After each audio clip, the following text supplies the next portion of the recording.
Okay. Check that the record icon is there working It's there. because it happens.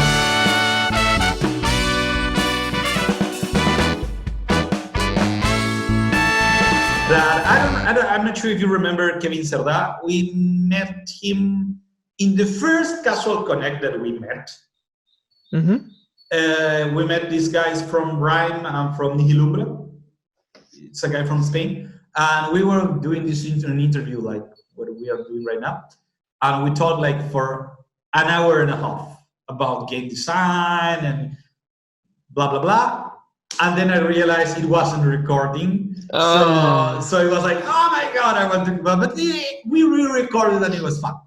But we don't want to do that because you're going to strangle me if I do something like that. I know you're a busy woman, so I would try not to forget to record. But don't worry. I see it recording, so I think it's fine. You see the recording, everything's working. We are going to edit if something is, so you can like swear all you want. We were going to put a beep. I know that you're a really sweary person. I'm joking. Martine is the nicest girl I ever know. Fuck that, you know. There you go. Well, if you don't know her, Martine Barbara Elizabeth. Oh. What? I said it right? Yes. It's like you have my passport right in front of you. Exactly. Martine Barbara Elizabeth Spaans, she is CEO of Tamalaki. I pronounce it okay? Mm-hmm. Okay, yeah. Tamalaki. She is it's a mobile publisher of games for women mainly. What's the target audience exactly? The woman's like, bro.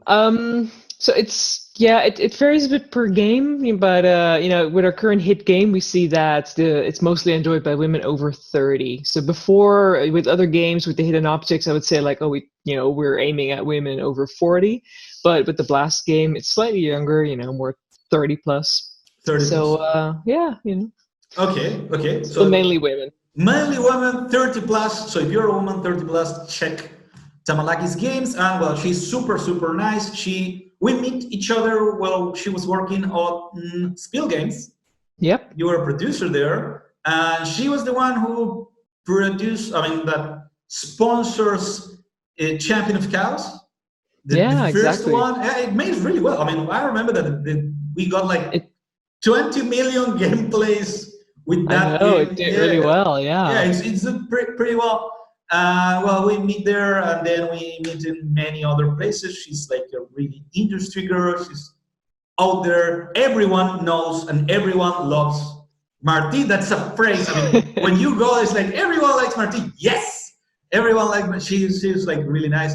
And I'm gonna start blushing, come on. And she used to be like a party girl that go with you and drink whiskey, but now she's a healthy girl suddenly. That's good. I still drink lots of whiskey. Just saying. Really? Oh, cool. Well, she's but not sugar, and not. I don't know how to say it in English. Like I make an exception for dulce de leche. Oh yeah, that's she loves dulce de leche. That's all data that people wants to know. It's important data. It's of course, when someone wants to do business with me, that's what they want to know. Yeah, exactly. You bring dulce de leche, and she has like super cool cookies from Holland, and you have to like drink it. You have to eat it the right way, like put the cookie over your coffee, and then you drink it. That's the right way of having a cookie. Exactly. But the thing is, like, Martine, for how long are you been in the game industry already? I think it's about 12 or 13 years now. Oh, okay. Well, that's a lot. We're kind of like in the same. I guess that we started kind of in the same. I think time. So. Because I think so. For how long you been in the Spiel when? So I worked at Spiel for about 4 years, I think. Actually, now I think about it, I'm in the industry a little bit longer probably. So because I was at Spill for like 4 years, then I moved to Blue Byte, the German Ubisoft studio, for about a year. Then I joined another startup for about a year, and that didn't really work out. And then I started Tamalaki Publishing. So Oh, all in all, I think it's more like 14 years in the industry, actually. that's super cool. How did you introduce yourself? You know, or how did you ended up in the game industry? It was something that you always wanted to be in the game industry, or suddenly things go in this Yeah, direction? I did actually always wanted to be in the games industry because I was a gamer girl. But you know, it's silly when I think about it now. But when I was about like 14 years old and I was really starting to think about career choices, I thought like, oh, I don't know how to program. You know, I'm already 14 and I don't know anything about programming. I'm too late now, you know. Yeah, So I 14. thought, You're old. You're old for programming. because you know my brother, he had been tinkering around with computers since he could hold a screwdriver, basically, right? So because of that, I thought at computers. So I thought, well, that's done. I need to find a different career choice. So anyway, then when the time came to make a choice for studying, I studied media and entertainment management. So that was kind of more catered towards like TV and radio and stuff. But they did have a section of the study was like interactive media, so basically anything that had to do with the internet. Obviously, I went for that, and then through my internship, I ended up at the digital games department of Endemol Productions, which is like a TV format production house that you might know of Big Brother and stuff Yeah, like yeah, that. yeah, I know. Yeah. So yeah, then I ended up there, and then that's actually how when my internship there ended, they were like, "Hey, because of budget stuff, we cannot hire you, but I have this friend who works at Spill Games, and they're looking for someone like you." So that's how I ended up at Spill Games and ended up in the game industry anyway. That's great. And you are a woman in games, and you do games for women, right? Hmm. Do you see any difference, or well, of course, you cannot like see things from a man perspective to compare exactly, but you know a lot of people, and you have been here for like 40 years. Do you see any difference from like entering in the industry as a woman, or enter in the industry, I suppose, as a man, or how is the view of you as a woman entering the industry? That would be better. Um, I never really had the feeling that I had like struggles within the industry because I was a woman. That's good. But I guess later on, when you look at it from an outside perspective, then you start to see that maybe you were treated differently. But like when you're right in the middle of it, it's like really hard to kind of, you know, and notice that. Okay. But it's like later on, I noticed like when I look back at previous steps in my careers that, hey, wait a minute, why did he get a promotion and I didn't? I did most of the work, right? You know, it's things like that that happens. But of course, the moment when it happens and your supervisor tells you like, well, you know, like these and these and these things you didn't really handle very properly, and you kind of go like, oh, okay, yeah, I get it. I should just like work harder and learn more and stuff. I guess it's only later on where you're like a little bit older and you have more experience, these things. You hear stories from others happen, you know, who had this happen as well. You kind of put the pieces together and you realize that the fact that you are a woman might have something to do with it. But you never know, right? I mean, it's not exactly sort of this like thing that you can prove or something. It's That you can just a hunch. pinpoint exactly here is where. Yeah, Well, exactly. what you say to other girls and women that are thinking about starting or entering the game industry?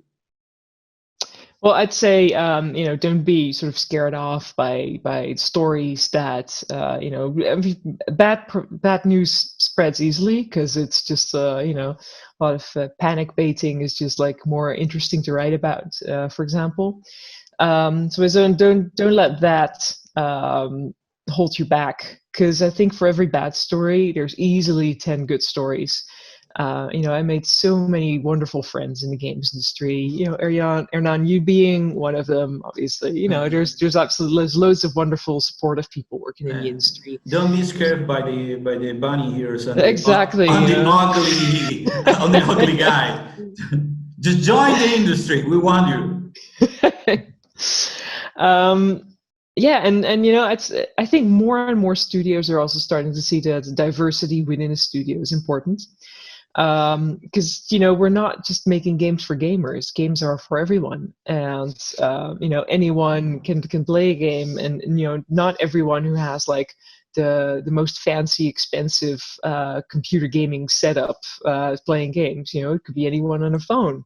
So because of the growing diversity in an audience, we also have a need for a growing diversity for people who work within the studios. So, you know, sometimes you see specific diversity hires, or people are like, you know, looking for more women or more people from different ethnicities to join their team, different religions or something. And that's great. You know, some people might say like, well, that's the wrong approach to it. It should grow naturally. But, you know, I think any approach to more diversity is you know, is kind of a good one, and at least a step in the right direction. And because of this, there are more and more women in the industry. So, you know, there are kind of more and more people who have walked a more similar path in life as you, and therefore kind of more people that you can feel comfortable around in the games industry. So, yeah, to sum it all up in a nutshell, it's a don't be scared off by bad stories. Just go exploring, and you know, then you'll find out there's absolutely lots of wonderful people working in the games industry, and there's wonderful opportunities for women. Yeah, I mean, at least everyone that I know in the game industry is like super cool, super nice, and welcoming towards everyone, and warm and stuff. Well, at least it happens with you. I mean, you're a super cool girl, and also we need more diversity as you plan, because diversity makes things more fun. Even the parties and the game industry will be much funnier if we're not a bunch of the same people dancing between each other. Right? Oh, that reminds me. There's this one payment company who every year at Gamescom they throw a party called the Sausage Fest, which is of course like this big wink to, well, first of all, Germany. Yeah, Gamescom's in Germany, German sausages. But second of all, it's like a big wink towards what most games industry parties are.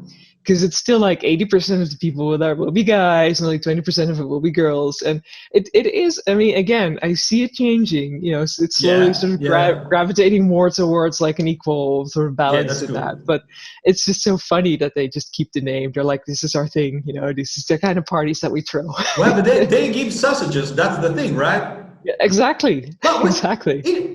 I guess it was in the first Casual Connect that we met that we were wearing the mustache. You remember and we were in a sausage party? Yeah. In Germany. In Germany, exactly. That's the thing. Well, talking about women, I want to talk about your audience a bit more. What do they like? How they behave? Because it's weird because sometimes when you touch the subject, at least I have read sometimes some stuff about the woman demographic. I'm like, no, how dare to talk about what they like? And well, they are a demographic.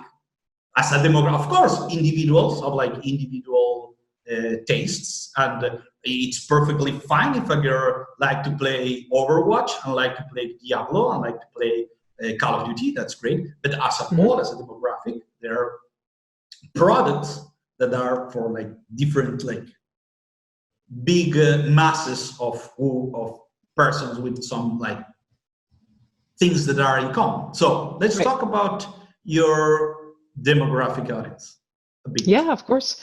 Yeah, and you know, I think well, first of all, as you say, there are of course women who really are into hardcore games and are really competitive, really good at it, and that's great. But you know, I think still, you know, look at it nowadays, the majority of women who enjoy games kind of enjoy more of a really casual, relaxing experience. Oh my God! From the start of Tamalaki, wait! Just could after you say that a more relaxed game experience, it just yeah. So the audio cut out. Yeah, audio cut out a bit. Oh, okay. So yeah, but as I was saying, I think the majority of women are kind of still looking for that type of experience, which of course a lot of mobile games also cater to. You know, they have like that snackable content. It's easy to get into and easy to relax with. I think it depends a lot on like player profiles also, because if you're like really, really comfortable in the gaming space and you've got like the sweet setup and you've been gaming all your life, then you're quite comfortable to play online against others and compete. And if you lose, then you just like get up and try again, you know.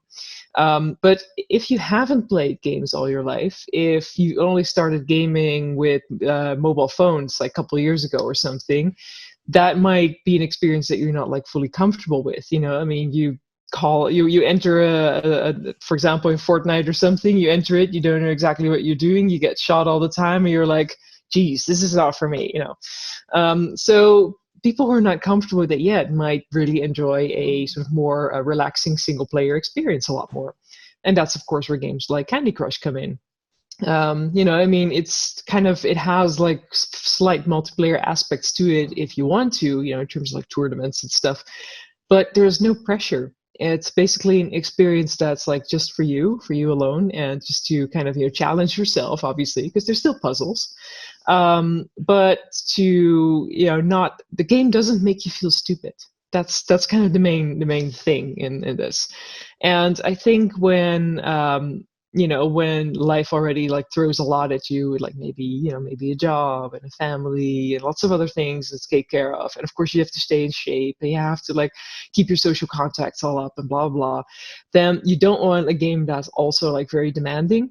You just want a game that you can just get into for, you know, a couple minutes or longer, maybe a couple of hours if you want to like lose yourself into it. But even if after that you don't touch the game for a couple months and you then pick it up again, you're still going to be okay, you know. For example, I you know, I'm more of a traditional gamer in a sense, and my favorite game all time is Legend of Zelda: Link to the Past. But I still haven't finished Breath of the Wild. I love you. It's a great choice. It's a great choice. It's best game ever. Best game ever. But you know, the thing is, for example, now with Breath of the Wild, which I obviously adore and it looks beautiful, but I still haven't finished it. Because the thing is, you know, you start it and you play for a couple weeks and you're like really into it, and then like life happens again and you don't play it for a couple months. You pick it up again and you're like, where was I? I guess I'll start over again, you know, because you just kind of keep, you lose track of where you were and all your side quests and things. And you know, that's I think, you know, personally, I love these big RPGs, but that's currently sort of in my current life, my problem with it. And that's where these like small mobile puzzle games are just like ideal, because, you know, you uninstall them, a year later you install it, and hey, even your data is still saved if you connect it through Facebook and pick it up and, you know, get in it again. Play some puzzles, and there is nothing that you have to remember, and then the puzzle is right there. Yeah, exactly. So it's just like, it's a convenience, and it's just as relaxing as like picking up that magazine or watching like your favorite show on Netflix. And yeah, I mean, if you're really, really into it, then there's always kind of more challenges to be found within those games, with, for example, you know, the tournaments and things that I mentioned. I realized, like in hidden object games, there is a predominant type of art that is like kind of like realism, but with some like really big contrast and colorful stuff. There isn't a study about how, or do you know why it is like this is like the norm around these kind of things? Yeah, that's really interesting, and I've done several like experiments with it as well, where, yeah, games that are like far too dark don't work. And that might just be that, you know, I mean, you and I might have like really nice high spec devices because we work in games. But if you have like a hand-me-down tablet that was, you know, once maybe from, I don't know, you know, let's say that you're like 70 years old and you got your first tablet from one of your children, like, oh, here's my old tablet, you play it. It's a little bit older spec, maybe the graphics quality is not that great. And then you have like this really dark, eerie hidden object setting. Cool. But if your tablet's not too great, you're not going to find those, you know, items hidden in the shadows. And not, you know, if you need reading glasses or something for it, then it becomes even more challenging. And Well, I mean, I have to say I have like contact lenses like Aha! mine is 8.5 and mine is 9, so I'm practically blind without my contacts. So it's fun like testing my own hidden object games where I'm basically like this when I'm not wearing my lenses, you know. So it's I think things like that are all a factor. And why cartoonish setting doesn't work for hidden objects is because then it becomes too easy.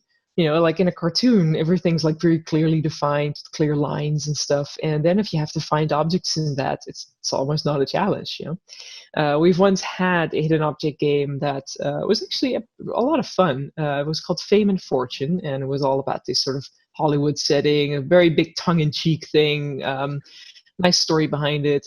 But it was a bit too cartoony to really become like a successful hidden object game, where people had exactly that thing where, you know, just thought it was a bit too easy, or that they felt that because of the cartoon style, it wasn't like really tailored to them because they're so used to this half realistic, you know, mystery veil kind of setting, that it just didn't really match with their experience. Okay, yeah, well, so there is something that you pointed out there, that they are like looking for some kind of mysteries inside of the game, or hidden object games. They always have like some kind of like something shady going on around it. It has Almost all of something to them do do. with the Yeah, demographic exactly. again? Or it's just because the game needed to have something like that? I think it's an easy hook to grab when you're, I mean, you know, the game is about finding stuff. Yes. When do you need to find stuff? Well, when you're solving a crime or something, you need to explore the crime scene. You know, and things like that. You know, when you're exploring a hidden treasure in the jungle or something, well, there you go, explore, right? Again, finding stuff. So I think for the story writing, it's like an easy hook. But then again, also, I always like to look at different entertainment and different media when it comes to like player motivations. So also, when you look at the demographic, what the demographic enjoys to watch a lot, it's you know, detective crime scenes, and you know, when you look at content that's popular, not just on Netflix, but also just like you know, regular TV. There's sort of this lot of like murder mystery things that are mainly watched by the same demographic that plays our games. So I think there's a bit of an overlap there as well. Okay, as a publisher, what kind, I mean, of course we say like hidden object, but what kind of games are you looking for, or what do you look that make a game stand out, or like make you say, I want to go with this, I want this game on my... Mm-hmm. So, you know, we do free-to-play games, and obviously with free-to-play games, the longevity of the game is really important. So we want a game that people don't play for 1 or 2 days. We want a game that people play for 1 or 2 years. Oh. So the game needs to offer something that gives the player something to do for that long. So, for example, when you look at our current game, Home Designer Blast, which is a color, I mean, the core mechanic of the game is like color block blasting, you know, like Toon Blast, basically. But around it is like the meta game, as we call it, which is home design. So there's like a storyline in it where you are a home designer and you design rooms for your clients. And of course, with like the coins that you unlock in the color block blasting levels, those coins you can use to like buy furniture to decorate all these rooms. So this is like the main story progression. And then next to the main story progression, there is we recently launched the Dream House Decor mode, where you're not designing a dream house for your clients, but for yourself. So basically, this virtual background behind me is from that Dream House Decor mode. You made it yourself? That's your decoration? Yeah, you might be surprised. This is not my actual house. I'm not that clean. Oh. And you're not like disappearing and reappearing all the time in real life. Exactly. Yeah, I know my headphones are like kind of wonky, half disappearing all the time. Yeah, so you know, that's like another sort of mode that unlocks more creativity for people in the game, because they don't have to design a room specifically to how the virtual client wants it. It's just like, you know, this room, do whatever with it. And of course, there's tournaments in the game, which for players who want to become a little bit more competitive for the block blasting, they can compete with each other. There's special events in the weekends that also ask you to design something special. There's seasonal stuff like for Halloween, for Christmas, Thanksgiving, Valentine's, etc. So we make sure that there really is enough content in the game to entertain the player for, like I said, at least a year. But the core gameplay is still like color block blasting. That doesn't change. Of course, in the levels itself, there's variety. There's different sort of special objects. How many levels does it have? I mean, if you have to be playing a year. Well, when we launched, it had 250 levels, but right now it has what level pack did we release? I think 15, close to 1,500. Oh my God, man, that game designer. No, it sounds like a lot of work, but a lot of it is sort of half automated. I mean, I say half automated because they still sort of check every level to make sure it's like fun and enjoyable and how many moves is like fair. But because of that, the level creation process is quite fast. That's good. So they can easily launch like 25 new levels a week or something. And a lot of players never reach that level anyway. Because of course we aim for that player that plays the game like 2 years or longer, but unfortunately, realistically, a lot of people are never going to do that. A lot of people are going to drop off after maybe a day, maybe 7 days, maybe a month, etc. So that's why we put a lot of effort in optimizing the first, say, 50 levels or something, basically the first levels that people encounter when they play for the first couple of days. Because of course, we want them to like really, really enjoy our game, hook them in. We want them to give like the best game experience. So yeah, we spend a lot of time continuously tweaking and optimizing sort of that funnel to make sure that all the way to the end of the funnel, like those 2 years down the line, there's as many people in there as possible still. That's good. Trying to make the player think on the fallacy of the sunken cost and say, I already started playing this, I will never leave it. So, So to come back to the original question, we're really looking for games that have a way built in, designed in to keep players entertained for that long. Because often I talk to developers who have like a really amazing, polished, wonderful game, and then I ask them like, how many levels are in there, and they're like, oh yeah, 50, and nothing after that, or they say like, oh, it's just a 3-hour game experience and that's it. And that's wonderful, but then you shouldn't launch as a free-to-play game. Then you should launch as a premium game, just like you guys do, for example, with your point-and-click adventures. Yes. It's not suitable for a free-to-play model. No, it's not free-to-play. I'm not sure if it could work. I mean, point-and-click adventure games are not for like free-to-play. I've never seen something like that work actually. No, so, exactly. And even the episodic approach where people say like, oh yeah, the first episode's free and then you buy, that only works when you have an amazing IP, like, The Walking Dead or something. Yeah. If you don't have that IP, then just like forget about that model. Yeah. Okay. Well, we say what you're looking for as a game. And when you're looking for a game, you also check the company or the developer behind it. I mean, if you have like a great product, but there is something there, I mean, it works that way, or? Yeah, a little. I mean, of course, we're kind of curious to know who they are, who the team is, but it's not like we have sort of a checklist for that. I mean, to be honest, we might be kind of a strange company in that sense ourselves, because we all work remote, not just during pandemic times, but all the time. So, my publishing partner, Roger, he is in Oregon in the US, and I'm in the Netherlands, and then our QA team is in the Philippines. And, the studio that I worked with most, they were in Indonesia. So, because of we're kind of a strange setup ourselves, we don't really judge development studios how they work. Maybe there's only 2 guys or something, or maybe it's like a bigger studio but only like a small department of it or something. Whatever works is fine for us, as long as there's like at least an idea for us that there's longevity in it. I mean, if a team says like, oh yeah, we can work on it now for like 3 months, and then it has to make money or we'll abandon it. So like that's too short. We need some more longevity in it, because free to play is more. It's a game of the long run. Okay.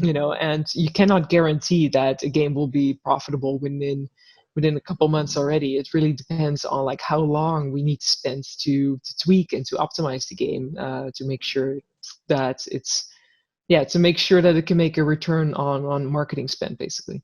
Okay, what makes, I mean, because if let's suppose that I have a game that have like 1 year of gameplay that could be potentially a game for you, what's the best way to show it to you, to pitch this thing to you, so you can like, I guess that you receive like many pitches during conventions and daily. So how do I make myself clear that I have a game that, because I guess everyone say that their game is great, or that's what you need. I mean, but what's the for you at least, what's your opinion about how to reach a publisher, pitch a game? I'd say show it. You'd be surprised how many developers are like really afraid to show their game. And I understand this, because if you worked on something for like a year or longer, it became sort of your baby, and you're like afraid what people might say about it. But if you keep everyone is showing his baby like crazy. Yeah, I mean, that's the thing. Show it, like, put it in my hands. Give me a tablet or a phone to play around with it. Or even if you don't have that opportunity right there at the conference, then show a vertical slice or show a gameplay video. And then maybe like send me the test flight or the APK later, so I can like check it out myself later. So yeah, I just need to sort of that experience to have seen it. And I would definitely recommend any developer going to a show to check out if there's like a game showcase thing. So for example, last night I was I was judging the Pocket Gamer Big Indie Pitch. Of course, this time it was all virtual. So I was like stuck behind my computer behind Zoom for nearly 6 hours judging. Oh, yeah. It's fine. I enjoy it still. I mean, I enjoy like you the live. You check a lot of games. Exactly. So usually when there's like a live Big Indie pitch during a conference, I always try to be there as a judge if they allow me, because it's just like the most effective way for me to see lots and lots of games and lots of developers. It's like every developer gets like 5 minutes to pitch their game. And then like the next one comes around. So for me, that is like immediately a way to make my conference attendance highly effective. And for developers, it's just wonderful to meet. There's always like at least 10 judges, and it's always a mix of publishers or press, or like some service providers who have like very great insights. So it's a really fast way to get in touch with loads of useful industry contacts. Cool. I'm not sure if I can ask this. What's the worst pitch that you have ever received in your longer career of? I'm not allowed to answer that question. Or in which it's okay. Or in which direction is like, no, my God, this is a mess. Don't do that.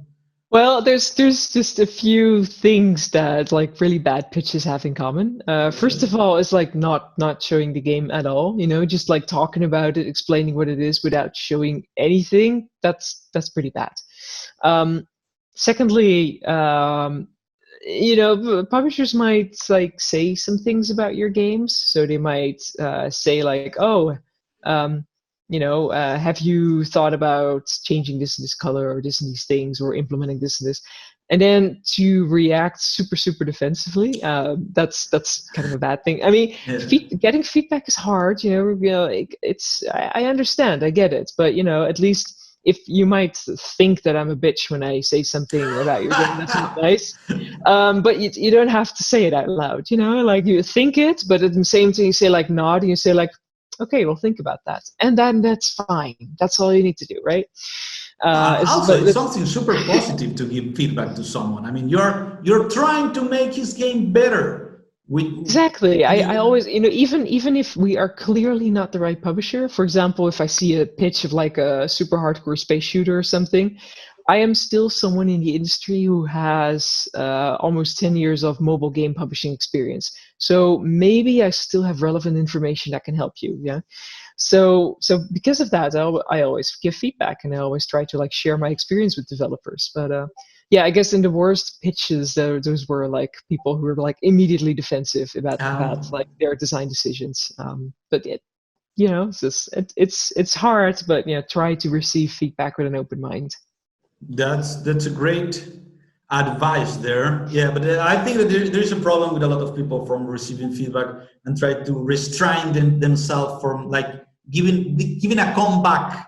And you don't have to like apologize or to explain why you did this. You just receive the feedback. Keep that in mind. Try to see a pattern. If you see a pattern, correct. Exactly. Like write it down, put it away for a day. Next day, grab it again and look at it with a fresh pair of eyes, and try to see the patterns and see what makes sense in your game. That's great.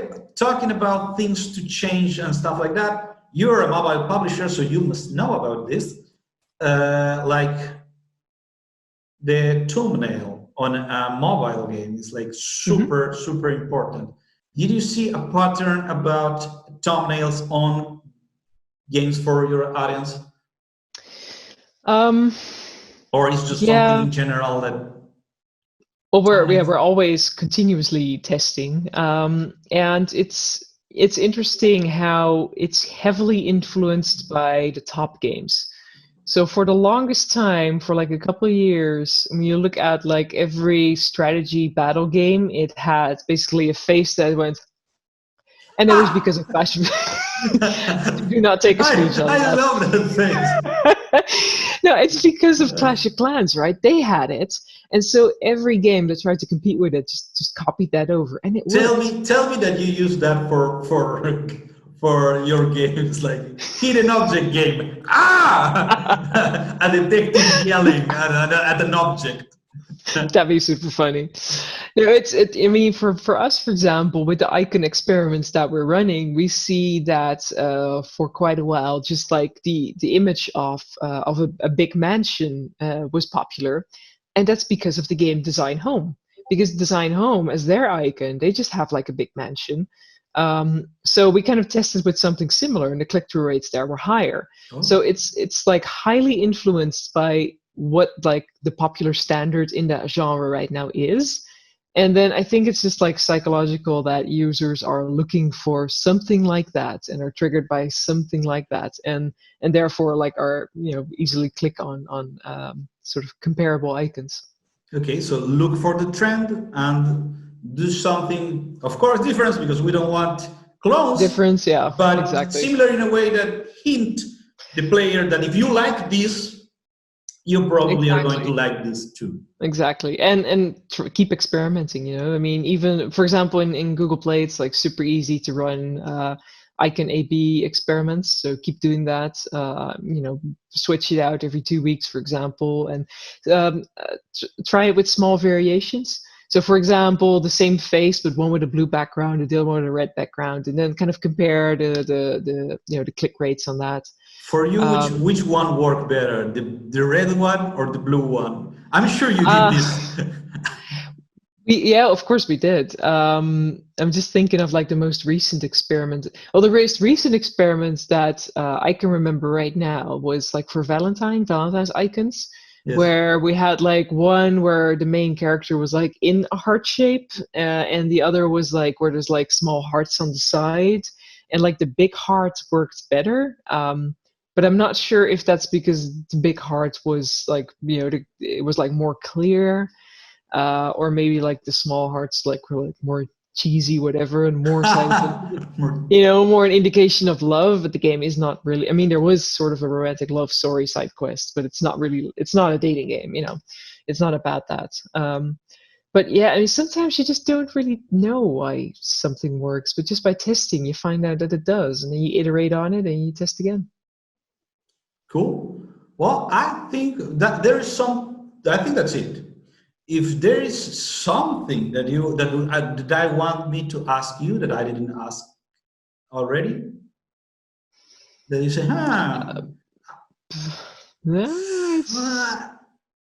You think that's all? Okay. What's your favorite brand of whiskey? Ooh, that is a tough question. No, actually, it's not. It's Highland Park. I really like a good Highland Park. Nothing like. Well, they had these special editions for a while. I think they're still running. It's like with Viking names, and especially the Herald. It has, for me, the optical mix of being like strong with smoky notes in the background, but more of like nutty floral notes in like the first thing that you taste. Which for me is just like, well, the summum of man, I never tried, but I hope we meet again soon after this pandemic ends, so we can give it a try. If you don't know it, the girl have a car collection. You're still collecting cars, like. Yeah, sort of. Yeah, we scaled down the collection a little bit. It was getting, I mean, the backyard started to look like a junkyard. So we got rid of a few. Complaining or something? Not yet, but that's good. It was just like it was getting a bit too much. So we got rid of a few cars. But yeah, my husband and I share the same passion for cars, and we are fixing them up and keeping them running, which is a lot of fun. Yeah. You are a lot of fun, Martine. I mean, if you're watching this video, she's here. She's super great. Collect cars, drink whiskey, and make video games. Super cool girl. Yeah, Martine. That's why everyone loves you. Well, thanks a lot for your time, for being here. Thank you for the interview. This was super fun. I hope we can inspire more people to start making games and start making pitches, showing games, and making games for women. That's a great demographic. And absolutely. There is a lot of competition about this. That's something that I didn't ask. That I'm suddenly like one thing that is interesting that can be like my sort of claim to fame is that right now there's a lot of games that combine these sort of core mechanics with the meta game, right? For example, there's gardenscapes, there's homescapes, magic dimension, etc. There's a lot of them. My kind of claim to fame is that we've been doing that for like 6 years already. I think 6 years ago we launched the first game that had that mechanic. It was called Home Makeover. And the core gameplay was hit an object, but then with the coins that you earned at an object level, you fixed your house. So it's interesting to see all these games now that sort of have it implemented, and we already did that 6 years ago, but we're still doing it. It's a great way of combining mechanics, and it works. It works in a lot of games, and people love it. Okay, so there you go. There is money to be made. There is games to be made. And I hope to see you again, Martine. And developers should definitely feel free to contact me if they have any games that suit our portfolio. Thanks God. I almost forgot about this. There is something that of course we are going to put your contact in the video if that's okay with you, so sure. People can contact you. What links do you recommend for people that want to join the industry and want to know more about games for women, or games in general, or mobile games? So what are the links that you will recommend to developers? Like, check here. So when it comes to trying to learn how to code, learn the industry or something, specifically for women, there are programs like Code Liberation, which is a American organization who are like giving coding classes to women. For slightly younger women, there is Girls Make Games, which is also again an American organization, but they hold coding camps worldwide. So that I would recommend also. For general industry news, there are a lot of videos on YouTube from previous conferences where a lot of speakers share useful knowledge. So if you search on YouTube for Pocket Gamer Connects, those are conferences that put all their content online. The GDC, the Game Developer Conference, they have certain videos that they put on YouTube. I think Casual Connect used to have a bunch of it. I'm not sure if they're still there since Casual Connect changed ownership. And I guess they are still Game there. Daily Connect. Yeah, I think they're still not Game Daily, but they're still there. Right. So there's a lot of content that is just out there on YouTube to enjoy. Game sites that I follow for just like general news and stuff is gamesindustry.biz, and they have also a very good newsletter and stuff. Another blog that I really enjoy is Deconstructor of Fun. Where they take some, they every like month or something, they write a blog where they just take a game or a genre and they dive really, really deep down into the statistics of it and like what works and what doesn't work. Really interesting as well. So yeah, that's the trying to think. song. And I'm trying to think of more, but okay. yeah. And last but not, suddenly I remember a lot of questions that I had on my mind and I forgot to ask you. I'm sorry.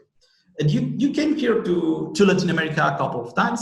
So what is your view of the game industry here? And you can be mean, or as you said before, a bitch if you want. No one is going to. We already love you, so you can please feedback. I don't think I have to be a bitch. No, it's. I remember. I think the first time I came to Argentina was like 3 or 4 years ago or something, and then of course again last year.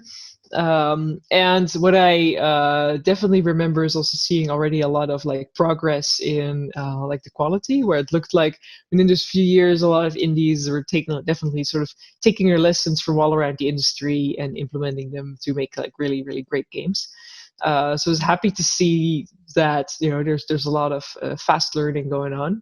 That was really great. Also, I see that at big conferences like the GDC and like Gamescom, a lot of Latin American countries they have these country pavilions. Like Brazil has them, Argentina, Chile, like Mexico. I see a lot of those country pavilions representing there, and I think that is absolutely a really, really great way for indie developers to show their games to the rest of the industry. So I think like thumbs up on Latin America for doing stuff like that, and like putting sort of the I guess government grants behind it to really stimulate that. That's really amazing. So yeah, and overall, I just love the I think for the rest, there's not like one thing that defines like, oh, this is the game developer from Latin America or something. There's so much diversity. There's so much like fun stuff. Unless we come with 2 maracas and a sombrero and saying, yeah, I'm from Latin America, Chihuahua, burrito. I don't know, with Chihuahua burrito. I don't know. Some people have like this Sounds idea like a good that game. yeah, exactly. Burrito Chihuahua, the game. Anyways. Well, thanks again, Martine, for your time. It was super wonderful to be able to talk with you again. And looking forward to meeting you again maybe in a Latin American conference, maybe in GDC, whenever it is. Or exactly. Who knows? Okay, well, send my regards to your super cool husband that we all love here. And will do. And he's a great guy. So, my regards to everyone, and cool decoration here. See you whenever I see you. Well, see you on Facebook. Exactly. See you on Facebook, and thank you so much for this. Come on. It's been fun. Bye-bye. Goodbye. And stop recording here. And I'm not sure. Okay, no, I still recording. You're still will recording. Just end the meeting because I don't know. Shall I just leave? Yeah, I'll just leave. Yeah. See you. Goodbye.